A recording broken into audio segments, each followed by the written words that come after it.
What's going on, everyone? So there was a Lakers report that came out yesterday that I wanted to talk about. So the Los Angeles Lakers reportedly remain overwhelming favorites to land Chicago Bulls All-Star Zach Lavine in a trade.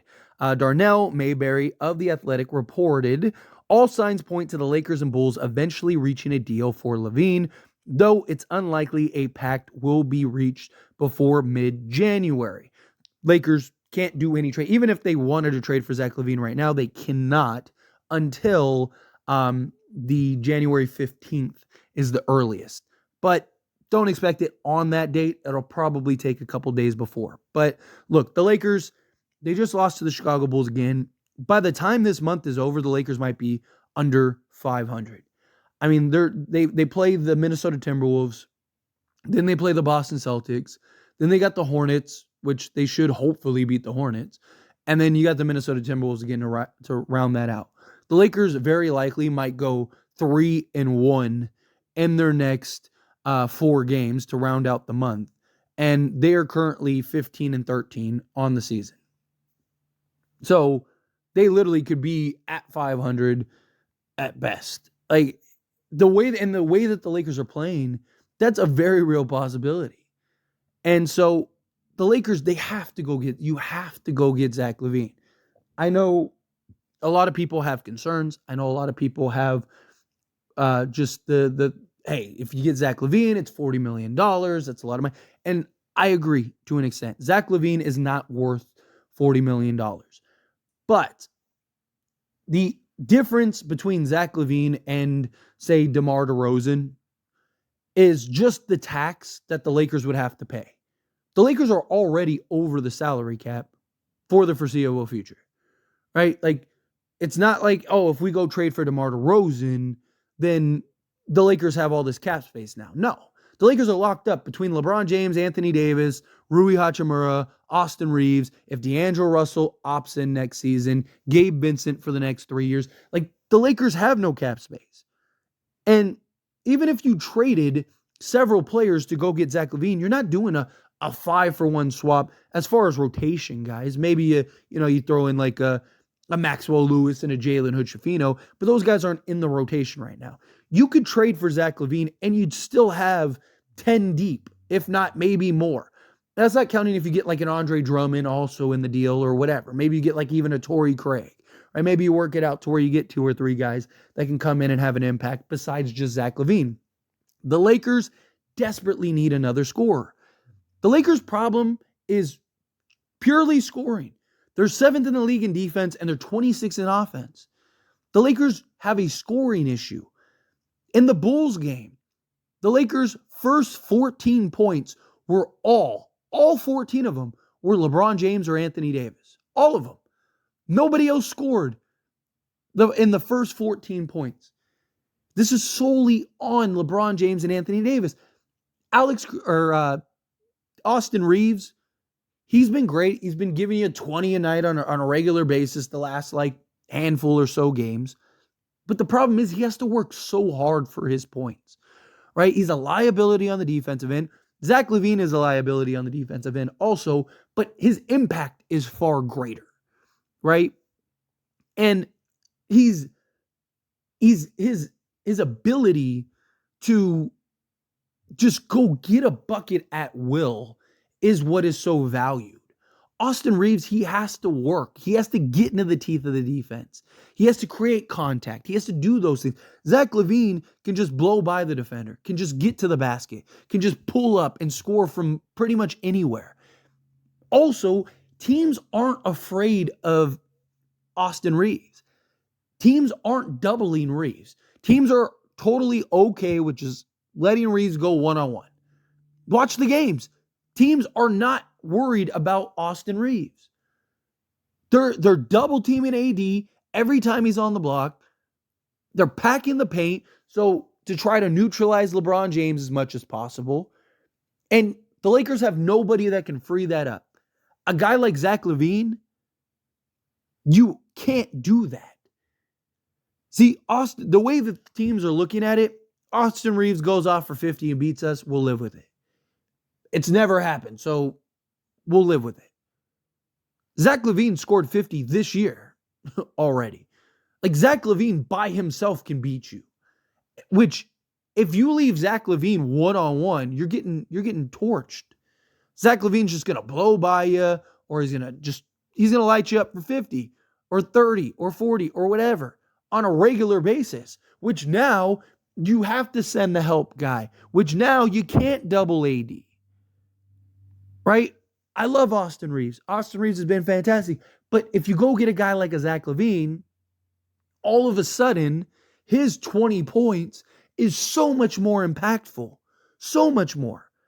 Because now he's the fourth guy. So if he's giving you 20 off the bench on a regular night, you're Gucci, you're fine. And like people have concerns like, okay, well, what about where's Zach Lavine's shots going to come from? Well, I mean, if you look at D'Lo's shot average, I mean, D'Lo's only like a handful of shot attempts less than. I actually think Lavine would get more shot attempts on the Lakers than he would with the Bulls right now because he'd be their main go-to scorer, right? As far as like the offense out, obviously Anthony Davis and LeBron James, they're going to get theirs, but LeBron James is just, he's so efficient. He only needs like 17 shots. He doesn't need 25. Same thing with Davis. Davis is only taking like 18, right? So like, let's look at the Bulls game, right? You look at D'Angelo Russell, he took 6 attempts. You look at Rui Hachimura, he took 9 attempts. There's 15 attempts right there because you're trading those two guys minimum. And then let's say Gabe Vincent, there's another 4 attempts. So between those 3 guys, which are the 3 guys that you very likely may end up trading, just use those guys as an example, right? That's 19 attempts per game. You don't think that Zach Lavine is going to get his shot attempts? Okay, and let's stick with those 3 guys, right? D'Angelo Russell gave you 2 points, 1 rebound, 2 assists. Rui Hachimura gave you 5 points, 5 rebounds, 1 assist. Gabe Vincent gave you 3 points, 1 rebound, 3 assists. Right? So that is a total of what? 6 assists, 7 rebounds, and 10 points. You don't think Zach Lavine would have given you more than that? I mean, Zach Lavine would have given you at least on 19 attempts, even on a bad night. He probably would have given you 15 points at least. Let's call it 16 points. Now you're tied with Chicago, right? And who knows if that frees up LeBron and AD more, especially if he's torching, if he's cooking. Zach Lavine is necessary. And here, let's look at this even further, right? So you look at the Lakers roster. They are minimum like 12 guys deep right now, right? Let's say you trade Rui Hachimura, D'Angelo Russell, and let's say you do Jalen Hood-Schifino, he's a rookie, he's not even going to play, and in the rotation. And let's say Gabe Vincent, right? And let's say you just get Zach Lavine. Let's say you don't get anyone else. I think the Lakers could get like a Torrey Craig and an Andre Drummond also, but let's say you don't, right? Let's say that, right? So let's say you lose these 3 guys in Jalen Hood-Schifino. I don't have Jalen Hood-Schifino on here because, again, he's not even in the rotation. These are basically been the guys that are in the rotation. Like, because Christian Wood has fallen out of the rotation, right? So you lose 3 guys. So you have, on the screen, you have 7 guys right there, right? You got Austin Reeves, LeBron James, Anthony Davis. You got Jackson Hayes, Jared Vanderbilt. You got Taurean Prince and Cam Reddish. There's 7 guys. You add Zach Lavine, there is 8 guys. Most of the top teams in the league right now don't have 8 real guys in the rotation. And that's not counting Max Christie. That's not counting Christian Wood. So right there, that's 8. There's 10 guys in your rotation right there. And now let's say you do get an Andre Drummond. There's 11. Let's say you do get a Torrey Craig. There's 12. This idea of like, oh, if we trade for Zach Lavine, we're not going to have we're going to lose our depth. I keep reiterating this, and yet I keep seeing so much of it. I don't know where people are getting this idea. All you're doing is consolidating your depth to go and get a guy in Zach Lavine. And guess what? Your team is locked up for the long term anyway, right? So you'd have Austin Reeves, right? You'd have LeBron James, Anthony Davis. You'd have Zach Lavine, Jared Vanderbilt. Those are 5 guys you'd have long-term. Oh, and Max Christie. 6 guys minimum that you'd have locked up long-term. if you can keep Gabe Vincent in the deal, right? Or let's say you get Andre Drummond and Torrey Craig, right? Let's say you get those two guys. Or let's say just Andre Drummond, right? So you have the 6 guys I mentioned about, and then you got Andre Drummond. There's 7 guys. You have 7 guys locked up for the next 3 to 4 years. How many guys do you need? And that's not counting if Taurean Prince opts in. It's not counting if Cam Reddish opts in because they want to stay with the Lakers, right? I mean, you're fine. All you'd be looking for at that point is just vet minimum guys anyway. Again, trading for Zach Lavine does nothing to the Lakers roster. This isn't a Russell Westbrook situation at all. All this would do is just affect the tax that the Lakers have to pay. But that's on Jeannie Buss. If she's willing to pay it, who cares? Let her pay it. It gives us an opportunity to win an NBA championship. And look, I've talked about I would love to go get DeMar DeRozan and Alex Caruso and stuff like that too. But there's no guarantee that the Bulls are going to trade any of those guys, right? 1 in the hand is worth 2 in the bush. You could go and trade for Zach Lavine and be totally fine.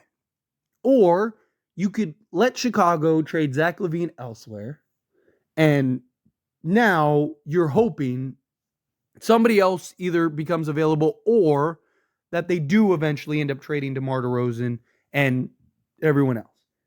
And then if they don't, you're in trouble. Chicago's been better without Zach Lavine. Now, and it has nothing to do with Zach Lavine, the player. It's just him and DeMar DeRozan didn't work to start with. Like, you needed somebody to kind of, it was a lot of you go, I go type thing. There was talks about DeMar DeRozan and Zach Lavine bumping heads last year, that they didn't get along last year, right? Zach Lavine and the organization, that bridge is burnt. Zach Lavine and the head coach don't get along, right? So, and Colby White has just emerged as this just perfect complementary player, right? He's really taken some steps. So Chicago's been better. And the whole idea is, okay, we trade Zach Lavine, and then whatever we get back, we take a look and see what does this team look like. And then depending on what this team looks like, then we'll start making decisions. So they want to trade Zach Lavine as soon as possible. If you're the Lakers, you're not in a position to wait. You're not in a position of like, okay, well, let's just hold off on Zach. No, go get Zach Lavine. You're going to get him on for pennies on the dollar because you're probably going to be the only team that's going to be really interested in him. And you get him, and it could change your entire season, right? If Zach Lavine works the way he should, then the Lakers are going to be terrifying. Because, again, they have plenty of defense. But it's hard for your defense to keep going when your offense doesn't back it up. You see it in all sports, football even, right?